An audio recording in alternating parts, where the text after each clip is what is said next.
আনুগত্য পোষণ কৰিম।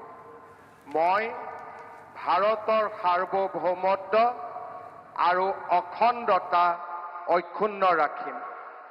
মই অসমৰ মুখ্যমন্ত্ৰী হিচাপে মোৰ কৰ্তব্য বিশ্বস্ততাৰে আৰু শুদ্ধ অন্তঃকৰণেৰে সম্পাদন কৰিম আৰু মই ভয় বা পক্ষপাত, অনুৰাগ বা বিদ্বেষ নোহোৱাকৈ সংবিধান আৰু আইন অনুসাৰে সকলো শ্ৰেণীৰ লোকৰ প্ৰতি ন্যায় আচৰণ কৰিম।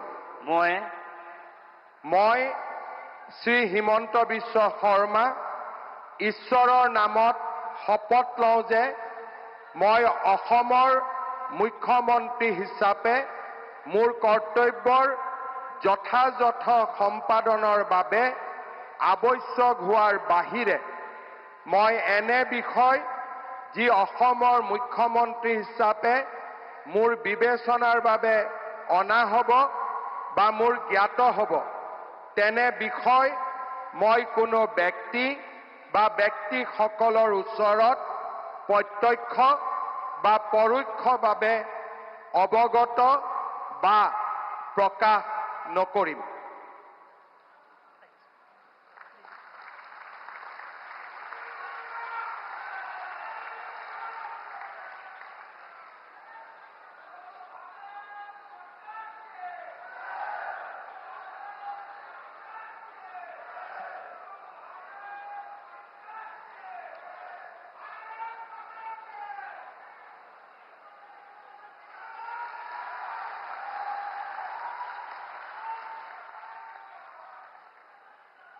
आणि हे दृश्य थेट आसाममधून आपण पाहतोय।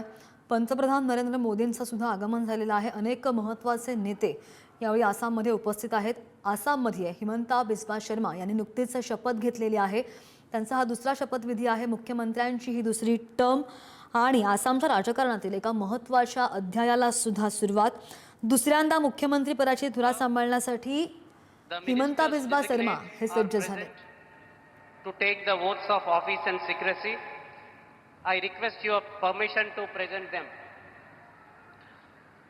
The ministers designate shall now be invited to the dais one by one to take the oaths of the office and of secrecy as Minister for the state of Assam. You may be pleased, sir, to administer the oath of office and the oath of secrecy to